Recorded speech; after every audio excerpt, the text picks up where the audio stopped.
Loss অ্যাঞ্জেলেসে চলমান ভয়াবহ দাবানলে এখন পর্যন্ত 10 জনের প্রাণহানি ঘটেছে। 4 দিন ধরে জ্বলতে থাকা এই আগুন এখনও পুরোপুরি নিয়ন্ত্রণে আনা সম্ভব হয়নি। যদিও ঝোড়ো বাতাসের গতি কমে আসায় আগুনের বিস্তার কিছুটা ধীর হয়েছে, তবুও পরিস্থিতি এখনও সংকটাপন্ন। দাবানলটি লস অ্যাঞ্জেলেসের পশ্চিমে স্যান্টা মনিকা ও মালিবুর মধ্যবর্তী প্যালিসিডস এলাকা এবং পূর্বে পাসাডেনার কাছে ইটন এলাকায় সবচেয়ে বেশি তাণ্ডব চালাচ্ছে। ইটন এলাকায় আগুনে ইতোমধ্যে 13,000 একর জমি পুড়ে গেছে, যা এখনও নিয়ন্ত্রণে আনা যায়নি। প্যালিসিডসে প্রায় 19,000 একর জমি আগুনে ভস্মীভূত হয়েছে। এ পর্যন্ত প্রায় 1,80,000 মানুষকে তাদের বাড়িঘর ও ব্যবসা প্রতিষ্ঠান ছেড়ে নিরাপদ স্থানে সরে যেতে বলা হয়েছে। আরও 2 লাখ মানুষকে সতর্ক থাকতে নির্দেশনা দেওয়া হয়েছে। দাবানলে প্রায় 10,000 বাড়ি গাড়িসহ অন্যান্য অবকাঠামো পুড়ে ছাই হয়ে গেছে। লস অ্যাঞ্জেলেসের শেরিফ রবার্ট লুনা আশঙ্কা প্রকাশ করেছেন যে মৃতের সংখ্যা আরও বাড়তে পারে।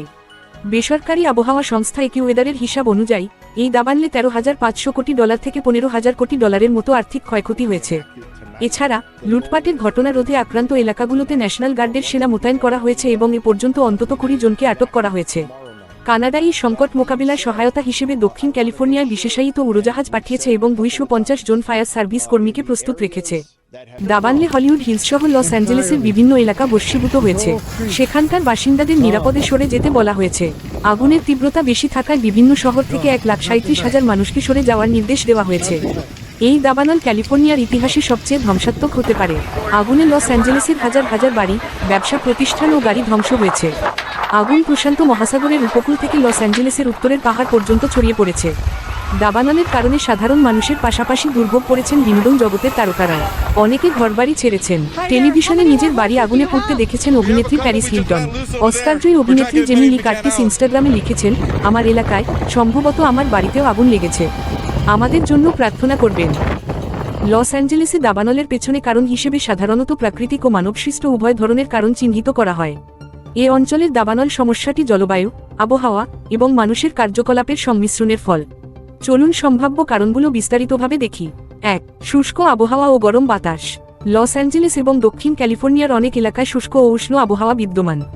বিশেষত সান্তা আনা উইন্ডস নামে পরিচিত গরম এবং শুষ্ক বাতাস দাবানল দ্রুত ছড়িয়ে পড়ার জন্য বড় ভূমিকা রাখে। 2. জলবায়ু পরিবর্তন। জলবায়ু পরিবর্তনের ফলে তাপমাত্রা বেড়েছে, যা বনভূমি ও শুকনো গাছপালাকে আরও সহজে জ্বালানোর উপযোগী করে তোলে। বৃষ্টিপাতের ধরন বদলে যাওয়ায় দীর্ঘ শুষ্ক মৌসুম তৈরি হয়েছে। 3. মানবসৃষ্ট কারণ। আগুনের বেশিরভাগ ক্ষেত্রে মানবসৃষ্ট কারণ, যেমন বিদ্যুৎ সরবরাহ লাইনের ত্রুটি, ক্যাম্প ফায়ার, অভ্যন্তরীণ অগ্নিসংযোগ এবং অসাবধানতাবশত আগুন লাগানো বড় ভূমিকা রাখে। জনবসতির প্রসার এবং শহরের সীমানার আশেপাশে জনবসতি বৃদ্ধি পাওয়ায় দাবানলের ঝুঁকি বাড়ছে। 4. প্রাকৃতিক কারণ। বজ্রপাত থেকে দাবানলের সূচনা হতে পারে। বিশেষ করে শুষ্ক মাটিতে বজ্রপাত দাবানলের বড় কারণ হতে পারে। 5. বন ব্যবস্থাপনার সমস্যা।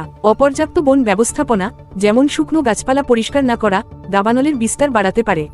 তদন্তকারীদের দৃষ্টিভঙ্গি। তদন্তকারীরা সাধারণত দাবানলের উৎস চিহ্নিত করার জন্য নজর দেন বৈদ্যুতিক লাইন, স্থানীয় মানুষের কার্যকলাপ এবং প্রাকৃতিক ঘটনাগুলোর উপর। কিছু ক্ষেত্রে তদন্তে দেখা যায় শক্তি সরবরাহকারী কোম্পানিগুলোর অবহেলার কারণে আগুনের সূত্রপাত হয়েছে। উদাহরণস্বরূপ Pacific gas and electric PG&E কোম্পানির ত্রুটিপূর্ণ যন্ত্রপাতি এর আগে ক্যালিফোর্নিয়ার দাবানলের জন্য দায়ী ছিল। প্রতিরোধমূলক ব্যবস্থা। আগুন প্রতিরোধে সংস্থাগুলো নজরদারি ও দ্রুত শনাক্তকরণের প্রযুক্তি ব্যবহার করছে। জনসচেতনতা বৃদ্ধি, বন পরিষ্কার এবং শক্তি অবকাঠামো উন্নত করার চেষ্টা চলছে। লস অ্যাঞ্জেলেসের দাবানল সমস্যার সমাধান একটি জটিল বিষয়, যা প্রাকৃতিক ও মানবিক কারণ উভয়কেই বিবেচনায় নিতে হয়। দাবানলের পেছনে একাধিক কারণ থাকতে পারে এবং সাধারণত এ ধরনের ঘটনা নিয়ে তদন্তকারীরা নিম্নলিখিত বিষয়গুলো পরীক্ষা করেন।